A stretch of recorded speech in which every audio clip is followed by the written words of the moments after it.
In a quiet district of Osaka, there is a company that has been building Buddhist temples since the year 578.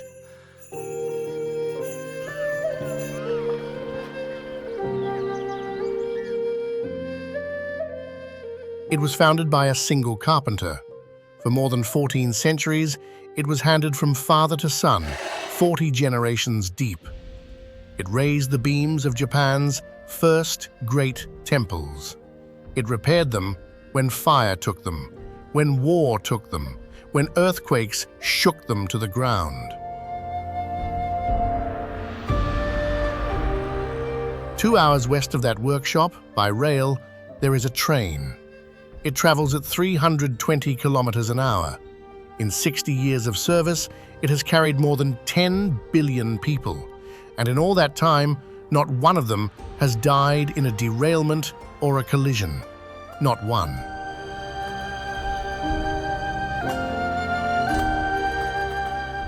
These two things share the same country, the same small chain of islands, smaller than the state of California, home to 124 million people.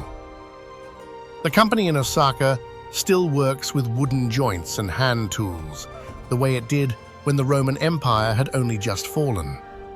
It does not use a single nail in the frame of a temple. The train, meanwhile, has a nose shaped like the beak of a kingfisher and sensors that can feel an earthquake coming and stop the carriages before the shaking arrives. Both are real. Both are running today.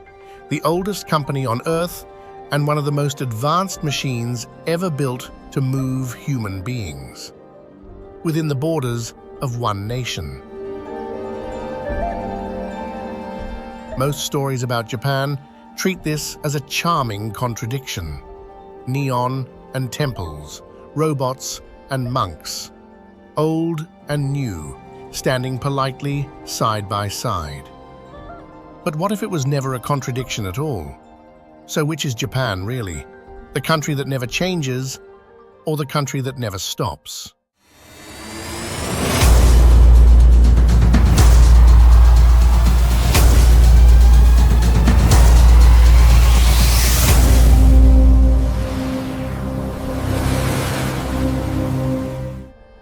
This is Japan.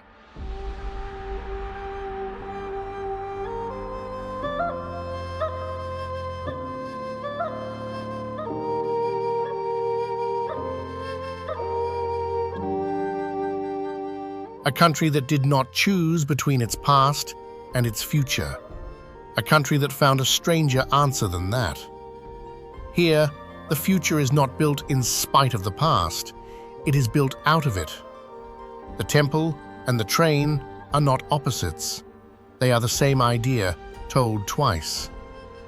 To understand how that is possible, you have to go to the places where the line between old and new disappears completely, where a 1,000-year-old ritual and a piece of cutting-edge engineering turn out to be doing exactly the same job.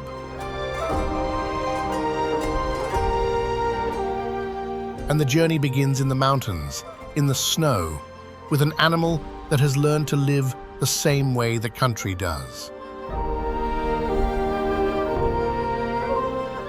High in the central highlands of Honshu, the snow falls for 4 months of the year. The wind comes down off the peaks. The temperature drops well below freezing, and in a steep valley called Jigokudani, the Valley of Hell, named for the steam that hisses up out of the rock, a troop of monkeys is doing something no other monkey on Earth does. They are taking a bath. The Japanese macaque is the northernmost living primate in the world. No monkey lives further from the equator.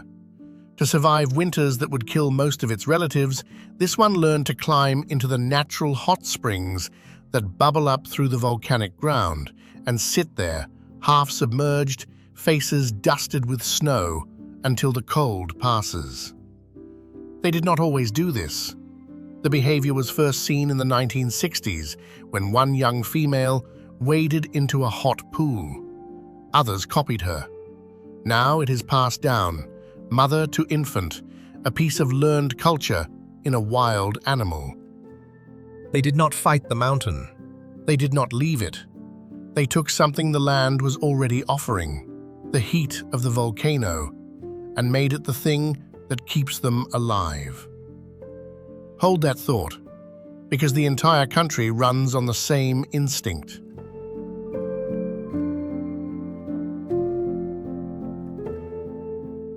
To see it most clearly, you go to a forest in the Ise Peninsula, to the most sacred place in all of Japan.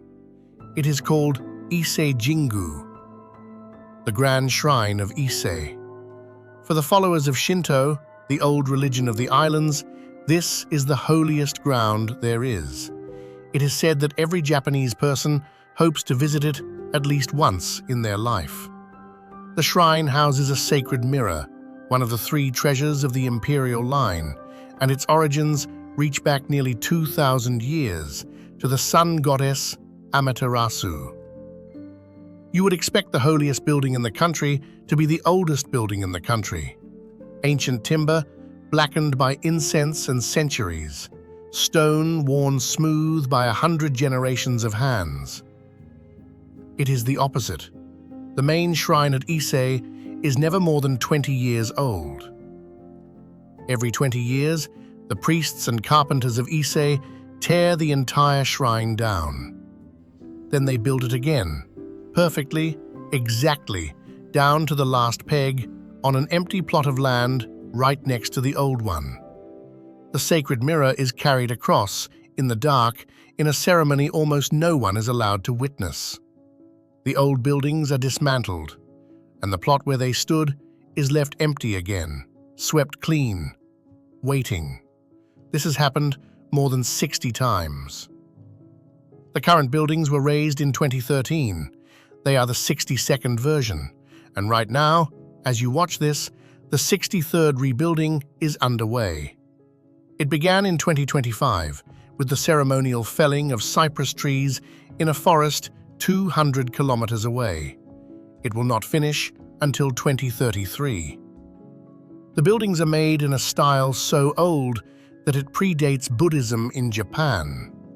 No nails, only wooden joints and dowels locked together by hand. The same style, the same techniques, the same proportions, copied faithfully from one generation of carpenters to the next. And here is the thing most visitors miss.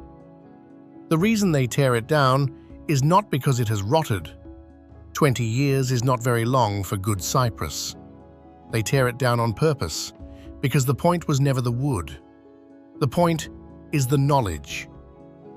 A master carpenter at Ise will rebuild the shrine perhaps twice in his working life. He learns it as an apprentice, watching the old men.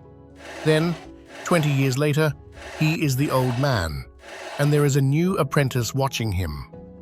The skill cannot die because it is used in full every single generation.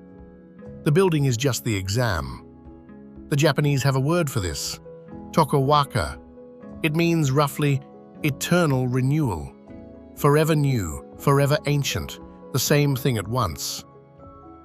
When the priests consecrate the new timber, the workers shout a phrase as they haul the great beams into place. A building for 1,000 years, 10,000 years. They are building something that will be gone in 20, and they mean it to last forever. Both of those things are true.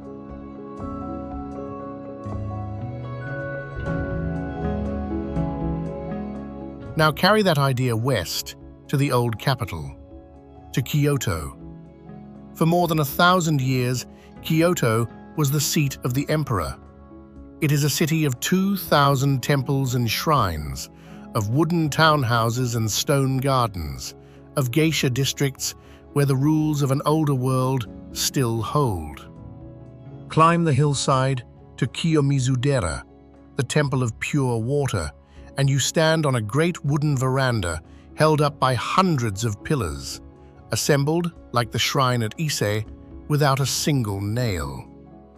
Walk the path up the mountain at Fushimi Inari, and you pass beneath thousands of vermilion gates, each one donated by a person or a business, Packed so tightly, they form a tunnel that climbs for kilometers into the cedar forest. It would be easy to call Kyoto a museum, a city pickled in its own past. But that is not quite right either. The tea houses are still pouring. The artisans are still working. The dyers, the sword polishers, the makers of incense and fans and gold leaf so thin it dissolves on the tongue. There are families here who have run the same shop for 300 years and do not consider that remarkable. In Kyoto, the past is not preserved behind glass. It is open for business. It is somebody's job, this morning, to do the thing their great-great-grandfather did. And that is a strange kind of question to sit with. How do you keep something alive for 1,000 years? Northwest of Kyoto, on the coast of the Sea of Japan, there is a city the bombs of the war never reached: Kanazawa. Because it was never flattened, its old quarters survived whole: the samurai district, the geisha district, the great garden of Kenroku-en, ranked among the finest in the country. Kanazawa makes something the rest of Japan cannot do without: gold leaf. Almost all of the gold leaf in Japan, more than 99% of it, is beaten here. A single gram of gold is hammered and folded and hammered again until it spreads into a sheet thinner than 1,000th of a millimeter, thin enough to see light through, thin enough that a single breath will tear it to pieces. The damp air off the sea is part of the secret. Dry air would ruin the beating. That gold leaf gilds the temples, it gilds the folding screens and the lacquerware, and, ground to powder, it becomes the gold that runs through the cracks in kintsugi. Hold that thought too. The gold in the broken bowl begins as a gram of metal, beaten for hours by hand, in a city that survived only by chance. There is a word in Japan for a person like that gold beater: shokunin. It means an artisan, but it carries more than that. It carries a duty. A shokunin is someone who has given their whole life to mastering one narrow thing, and whose pride is not in growing rich from it, but in doing it as well as it can possibly be done, and then doing it that well again tomorrow.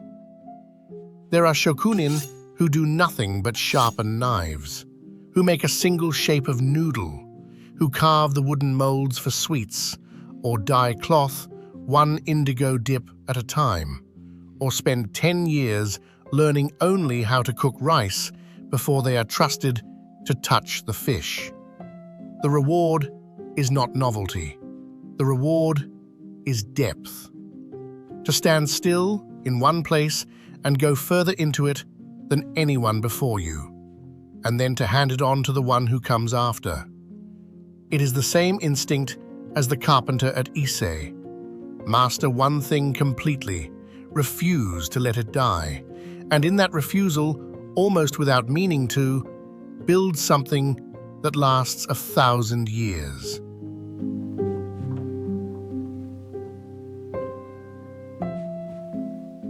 For the oldest answer of all, you go south to the plain of Nara. Nara was the capital before Kyoto, and on its western edge stands a temple complex called Horyuji, founded by a prince around the year 607.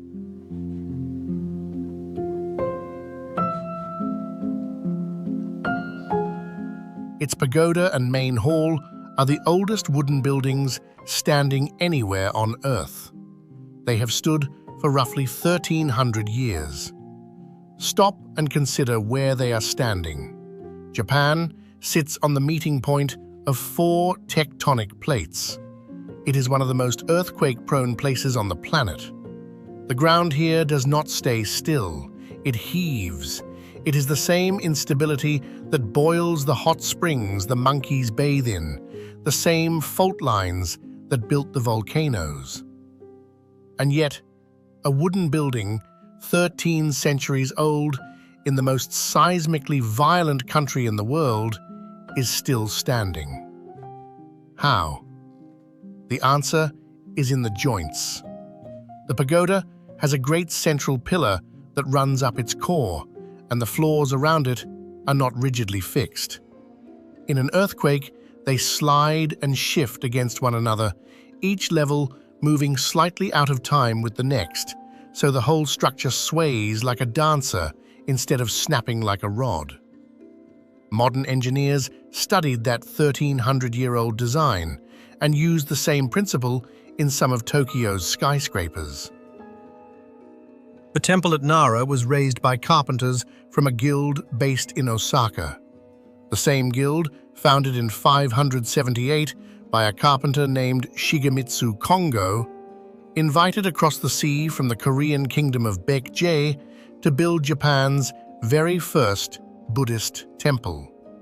His company was called Kongo Gumi. Remember that name? We will come back to it.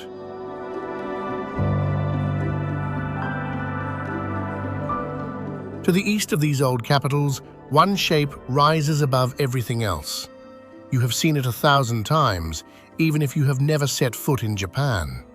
A near-perfect cone, snow on its summit, standing alone above the clouds. Mount Fuji. The highest mountain in the country and its most sacred. For centuries, pilgrims have climbed it in white robes, chanting, to greet the sunrise from the top. It is a volcano, and it has been silent for more than 300 years since its last eruption in 1707 dusted the streets of distant Edo with ash. In the early 1800s, an aging artist set out to draw that mountain. His name was Katsushika Hokusai. He drew it 36 times from 36 different angles, from behind a wave, through a wine shop window, across a flooded rice field. One of those prints shows a single great curling wave, its claws of foam reaching over 3 slender boats, with tiny Fuji far behind. The Great Wave. Those woodblock prints were cheap. They sold for about the price of a bowl of noodles, and when they reached Europe, they bent the course of Western art. Monet hung them on his walls. Van Gogh copied them by hand. Debussy put the Great Wave on the cover of his music. A few sheets of mass-produced paper from old Japan became some of the most reproduced images in the history of the world. The new, again, grown straight out of the old. Not everything that survives in Japan is made of wood and ambition. Some of it has been surviving for far, far longer. In the cold, clear rivers that run down off these mountains, there lives a creature that looks like a mistake the world forgot to correct. The Japanese giant salamander. It grows up to 1.5 meters long. It has tiny eyes, almost useless, and a wide, flat head, and skin the mottled brown of river stones. It can live for 50 years, perhaps far longer. It breathes through its skin. It hunts at night by sensing movement in the water, lunging sideways to snap up fish and crabs. And it is, in the truest sense of the word, ancient. The family it belongs to has remained almost unchanged for more than 20 million years. The salamander resting under that rock is, more or less, the same animal that rested under that rock long before there were any people on these islands to give it a name. The Japanese gave it one anyway, Usanshuo. And in some villages, they hold festivals in its honor. A living fossil, hiding in the rivers above the temples, having outlasted everything humans have ever built and not changed a thing.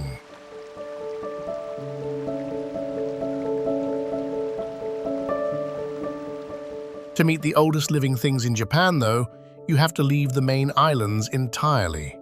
You sail south, off the tip of Kyushu, to a small, round, mountainous island called Yakushima. It rains here almost constantly. The locals say it rains 35 days a month.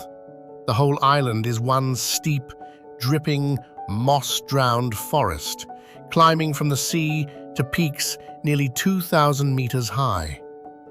And in that forest grow the yakusugi, the ancient cedars. A normal Japanese cedar lives perhaps 500 years, but on Yakushima, on poor granite soil, in that endless rain, they grow slowly, densely, soaked in their own resin, and they almost refuse to die. The greatest of them is called Jomon Sugi. It stands 25 meters tall, with a trunk you could not wrap 30 people around. No one knows exactly how old it is. The estimates range from 2,000 years to more than 7,000. It is named after the Jomon, the prehistoric people who lived in Japan in the Stone Age, before writing, before rice, before the emperors. When that tree was a sapling, there were no temples, there was no Japan. There were people fishing these waters with bone hooks. The tree was already old when Shigemitsu Kongo laid the first beam in Osaka. And look closely at the forest floor, and you see the deepest secret of these trees. The young cedars are not growing in open ground. They are growing on top of the fallen, rotting trunks of the ones that came before them, sinking their roots down through an ancestor's body to reach the soil. The dead tree feeds the living one. The new grows directly out of the old.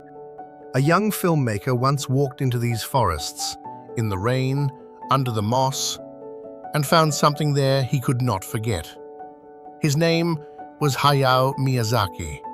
The forest he saw became the forest in Princess Mononoke, a film about gods of the woods and the machines of men, and whether the two can ever live together. He took something thousands of years old and made from it a new myth, watched by millions of children around the world. The oldest forest in the country turned into one of its most modern works of art. The pattern again. The future grown out of the past, like a cedar on a fallen log.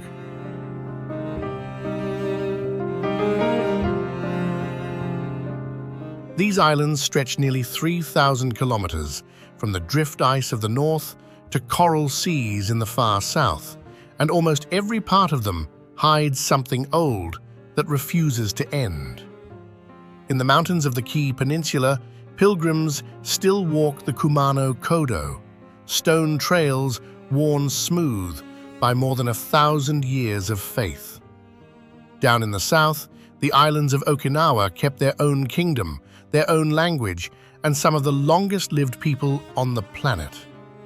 In the snow country of the northwest, villages still raise steep-roofed farmhouses to shed 3 meters of winter snow, the way they have for centuries. A different world every few hundred kilometers, and in each one, the same quiet refusal to let the past simply fall away.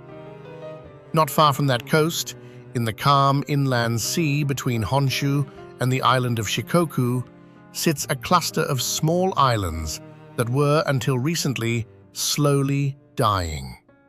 Their fishing had collapsed. Their young people had left. One of them is called Naoshima. Then something unusual happened. An art foundation began buying up the empty buildings. They hired the architect Tadao Ando to bury museums into the hillsides, lit only by the changing sun.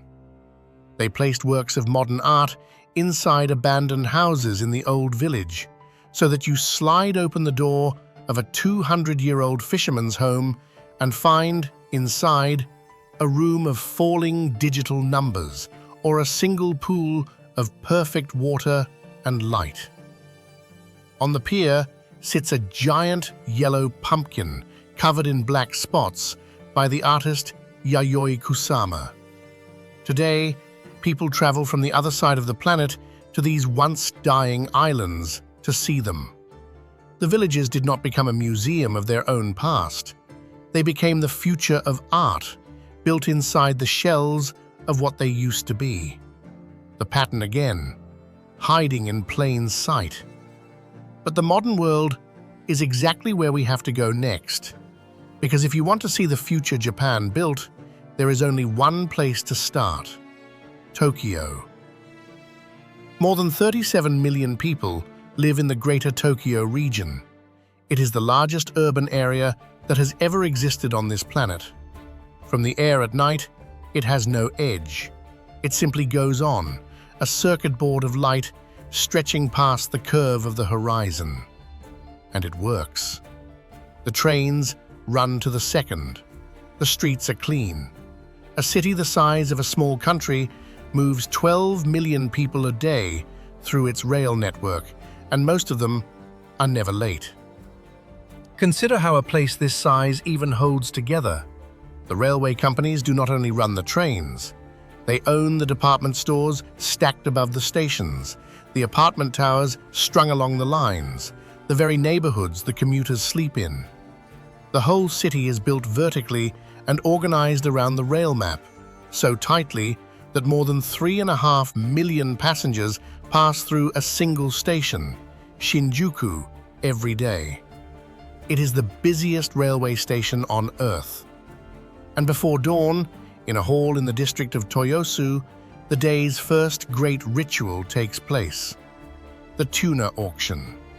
Whole frozen bluefin, each the size of a grown man, are laid out in rows under hard white light. Buyers crouch over them, studying the cut tail, the fat, the color of the flesh, with a torch and 40 years of instinct. A bell rings. The bidding is a blur of hand signals and shouted half-words that almost no outsider can follow. A single exceptional fish can sell for more than the price of a house and be sliced for dinner in Ginza that same evening. None of this is an accident, and almost none of it is as old as it looks like it should be, because for most of its history, Japan was deliberately, completely closed.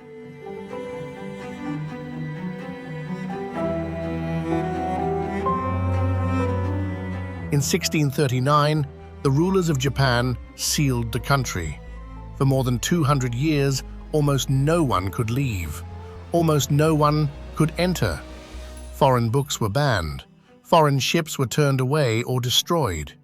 Japan sat behind its own walls, refining itself, while the rest of the world changed beyond recognition. And then, on a July morning in 1853, a sailor on the coast near Edo sees something on the water that should not be there. 4 ships. 2 of them are belching black smoke. They are steamships, and the Japanese have never seen a ship move without sails. They call them the Black Ships. At their head is an American naval officer named Matthew Perry, and he has come to force Japan to open its ports with cannons that can outrange anything on the shore. Japan looks at those ships and understands something with terrible clarity. The world has moved on, and a country that cannot build a steamship cannot defend itself from one. What happened next has no real equal in history. In the space of a single generation, Japan tore down its entire feudal system. It abolished the samurai. It built railways, telegraphs, factories, a modern army, a modern navy, universities, a constitution. It sent its brightest young people abroad to learn everything the West knew and bring it home. In 1871, the new government did something almost no nation would dare. It sent nearly half of its senior leadership, some 50 top officials, on a voyage that lasted nearly 2 years, all the way around the world, the Iwakura mission. They walked through the cotton mills of Manchester, the shipyards of Britain, the parliaments and banks of Europe and America, filling notebooks with everything they saw. Then they sailed home and built it, adapted, reshaped on their own terms. A country that had no steamships in 1853 had, within 50 years, defeated a major European power at sea. It did not slowly catch up. It sprinted. It took the entire Industrial Revolution and compressed it into a few decades, on purpose, out of fear and pride. And the way it did it was the way it always does things. It did not throw away what it was. It studied the new, learned it completely, and then made it Japanese. The same instinct as the carpenters at Ise, copying a technique exactly so they could own it forever.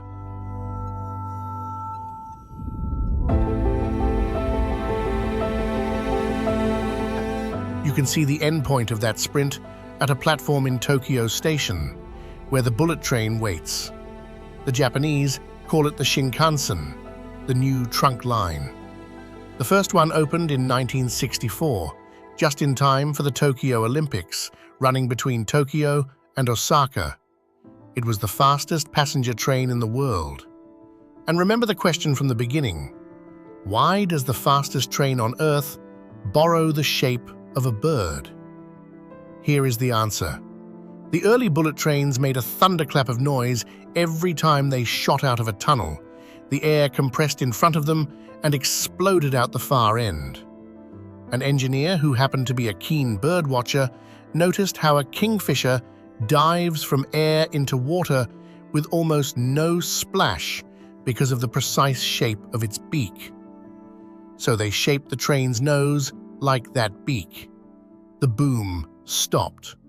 A problem of cutting-edge physics, solved by copying something nature had already perfected over millions of years. The trains run on dedicated tracks with no crossings, watched over by a system that controls their speed automatically. Across the whole network, the average delay is measured in seconds. If a train is a single minute late, the conductor apologizes over the speaker, and because this is Japan, the engineers built it to survive the ground it runs on. Sensors along the line detect the first fast tremor of an earthquake, the one that arrives before the violent shaking, and cut the power, breaking the trains in the seconds of warning that buys.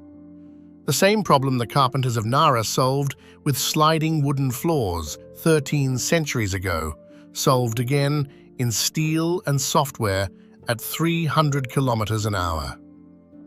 More than 10 billion passengers, 60 years, not one killed by a crash. Now there is a new train being tested, one that floats above its track on magnets and has already been clocked at 603 kilometers an hour. It is meant to carry passengers within a few years. The country that could not build a steamship in 1853 is now building trains that do not touch the ground.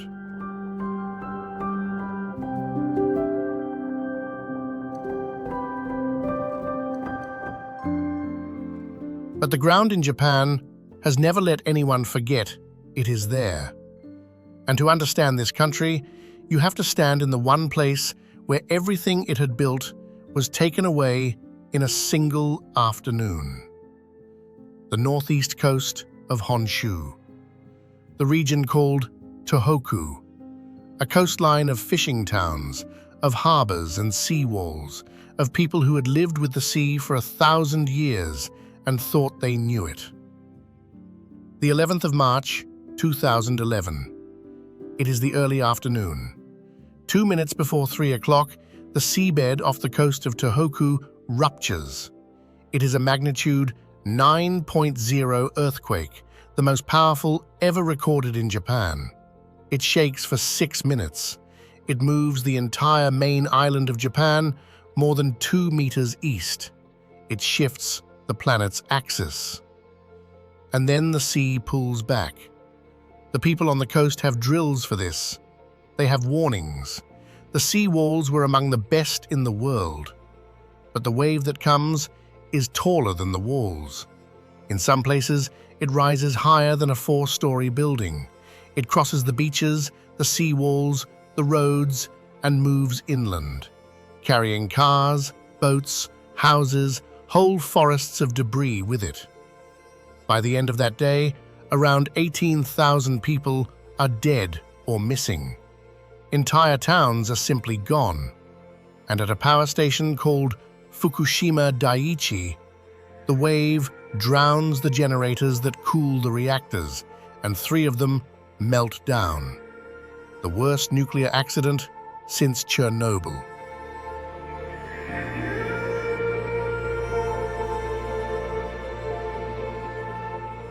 There is no way to soften that day.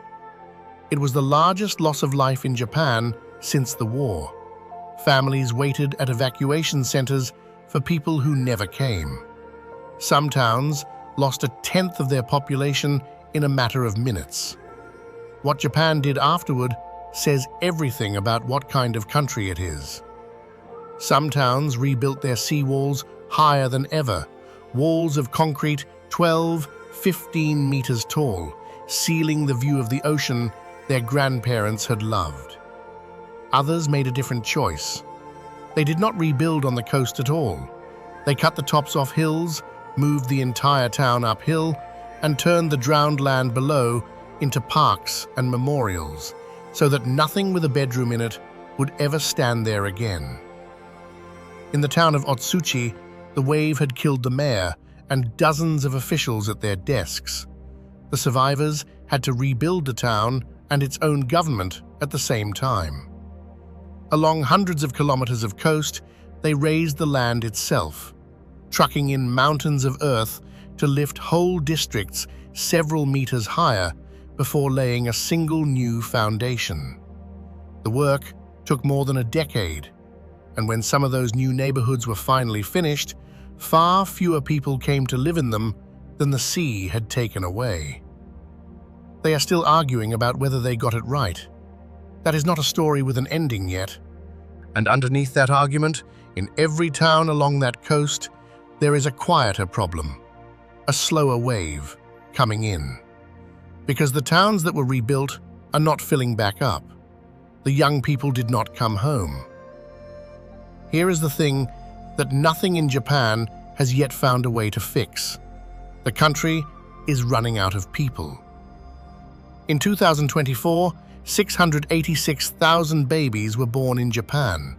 That is the lowest number since the government began counting in 1899, and it was the 9th year in a row that the number had fallen. Deaths now outnumber births by nearly 1 million every year. The population peaked at almost 128 million in 2006. It has been shrinking ever since. Already, nearly 1 in 3 people in Japan is over the age of 65. By the middle of this century, it may be closer to 40 in 100. There are towns in the countryside where the school closed years ago because there were no children, where the youngest resident is in their 70s, where the festivals that need young backs to carry the shrine are quietly cancelled, one by one. Drive through rural Japan and you will see them, the empty houses. The Japanese have a word for them, akiya. There are now nearly 4 million of them, wooden farmhouses with the doors still locked, gardens going back to forest, waiting for an heir who took a job in Tokyo and is never coming back. Think about what that means in a country built on inheritance. A nation whose deepest genius is passing things down. The temple, the technique, the shop, the name. The carpenters at Ise are training apprentices right now for a rebuilding in 2033 and another in 2053. They are betting that there will be someone young enough to learn it. In more and more of the country, that bet is starting to look uncertain. The most future-facing society on Earth is facing a future with fewer people in it. Both things are true at the same time.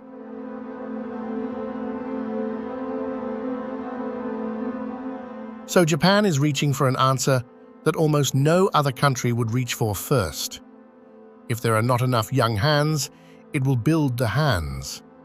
In the nursing homes of an aging Japan, there are now robots. Soft, seal-shaped machines that respond to touch and calm patients lost to dementia. Frames that help lift an elderly body out of bed so that one care worker can do the work of two. Robots that greet visitors in hotel lobbies, that pour coffee, that guide travelers through the stations. Why is Japan, almost alone among nations, so at ease with this? The answer reaches back into the oldest layer of all. In Shinto, the ancient faith of the islands, a spirit, a kami, can dwell in anything. In a mountain, in a waterfall, in an old tool worn smooth by use, in a made thing. A culture that has always believed a soul can live inside an object does not flinch at the idea of a kind machine. Where some places see something unnatural in a robot that cares for the old, Japan sees, in its own way, simply another vessel for a spirit. The most ancient belief on these islands turns out to be the very thing that makes the most modern future feel like home. Once more, the future reaches its hand back into the past and finds it was welcome there all along.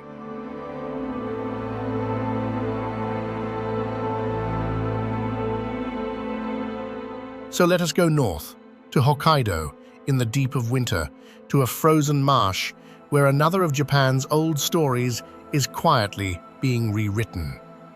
This is the home of the red-crowned crane, the tancho, a tall, white, elegant bird with a cap of bare red skin, and in Japanese culture, the symbol of long life and good fortune. They are said to live 1,000 years. They mate for life. In winter, on the snow, the pairs dance, leaping, bowing, tossing their heads back, calling in unison. A century ago, they were thought to be gone. Hunted, their wetlands drained, the cranes vanished from Japan and were declared extinct on the islands. Then, in the 1920s, a tiny flock, fewer than 30 birds, was found surviving in a remote marsh in eastern Hokkaido. Local farmers began feeding them by hand through the worst of the winter. They protected the marshes. They watched and they waited, and the birds came back. Today, there are well over 1,000 red-crowned cranes in Hokkaido, descended from that handful that held on. A symbol of 1,000 years of life, brought back from almost nothing by people who refused to let it disappear. It is, when you think about it, the whole country in a single bird.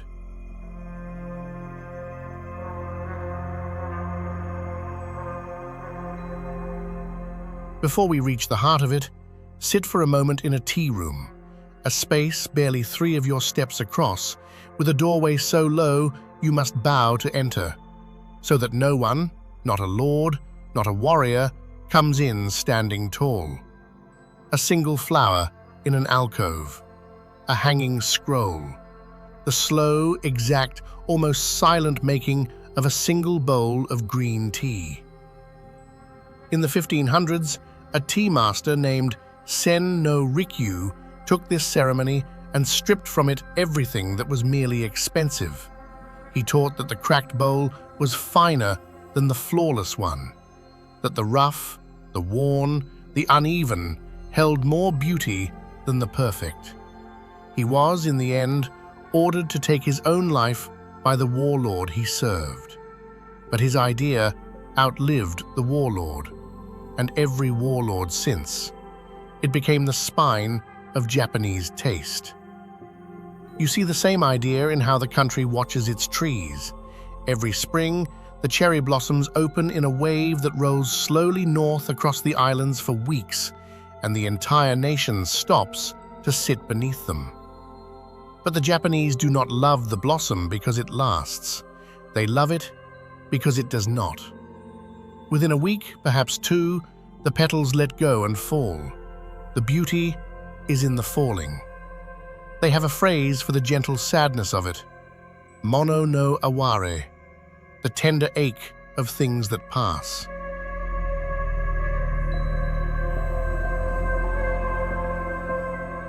And in the heat of summer, in those same hills, children still hunt for the rhinoceros beetle, the kabutomushi, a glossy, armored insect the length of a thumb, carrying a single great curved horn, strong enough to haul many times its own weight.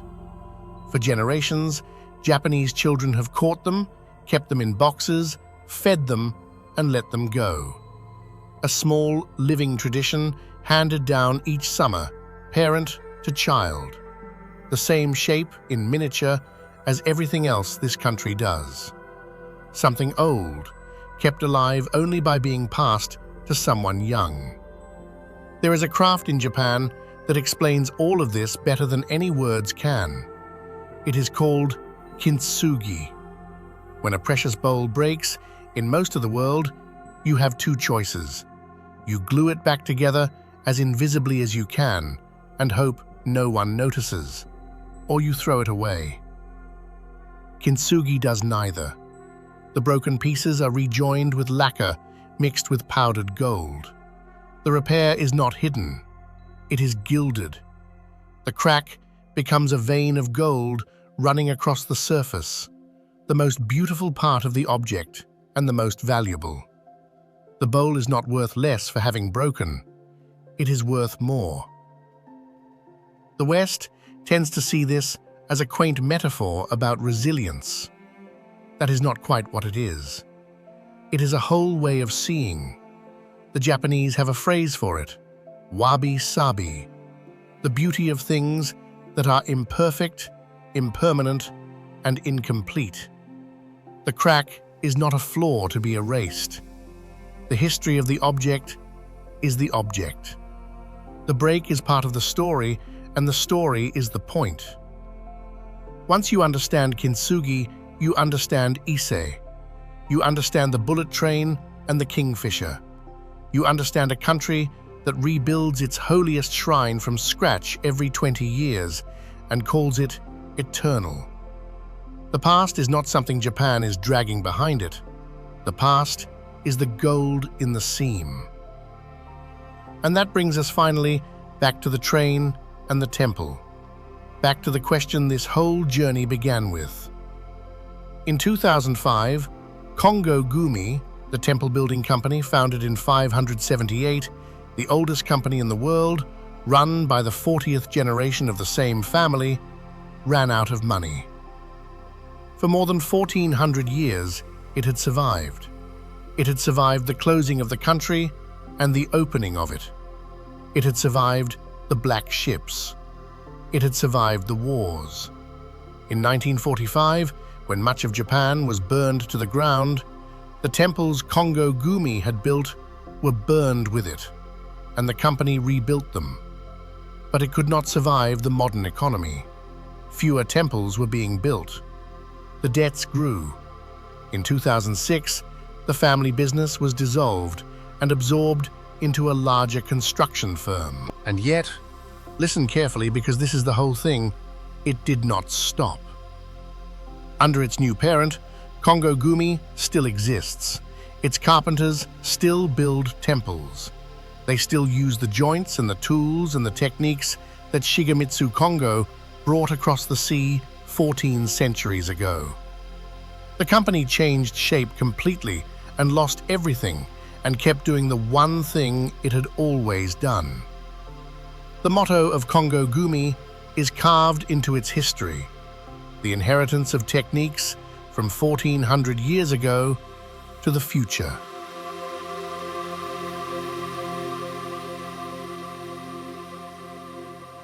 That is the sentence this entire country is built around.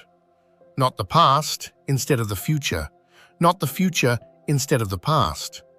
The past deliberately carried into the future, because that is the only way the Japanese have ever found to make anything last. Think about what that means standing in Tokyo.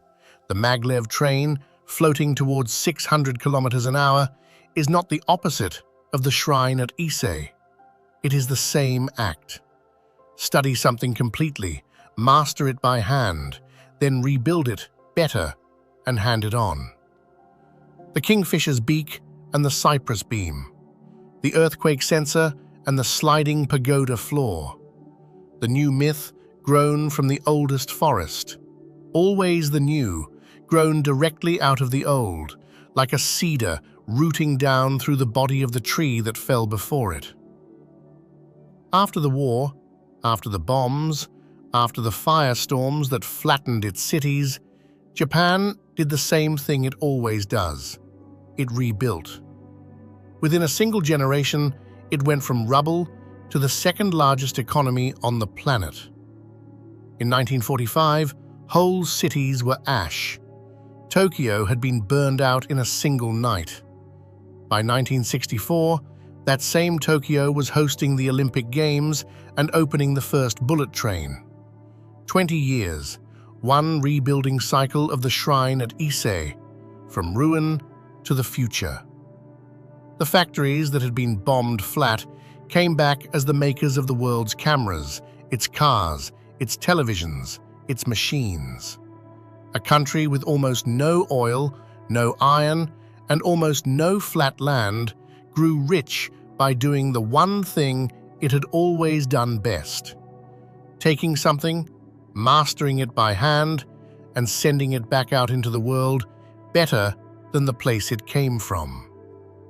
And in the city of Hiroshima, it made one exception to its own rule.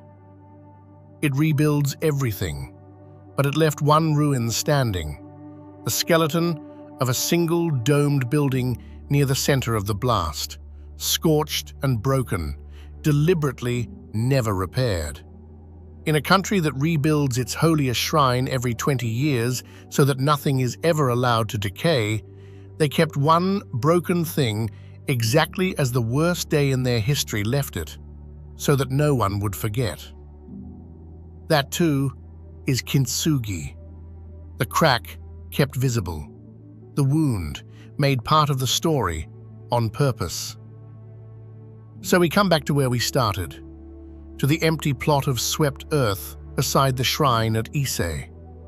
Right now, there is a building on one side of it, 62nd in a line that goes back 1,300 years. And the other side is bare ground, waiting for the 63rd, rising now, and the 64th after that, and the 100th, and the 1,000th.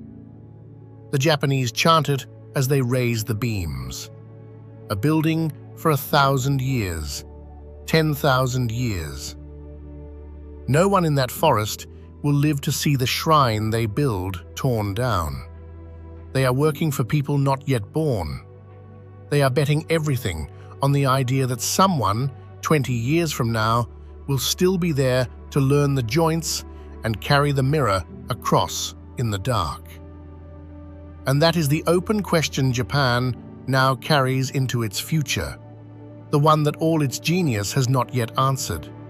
It knows, better than any nation on earth, how to pass things down. The only thing it is running short of is people to pass them down to.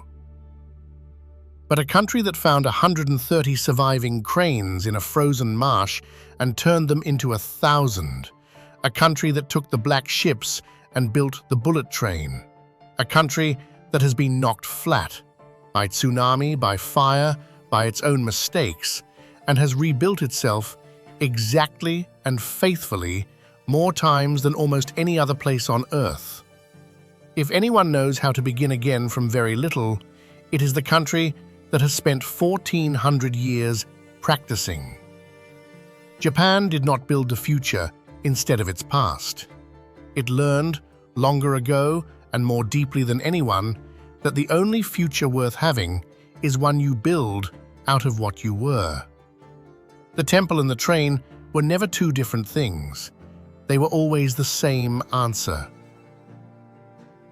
Thank you for traveling with us. Until the next journey, take a breath and stay a while.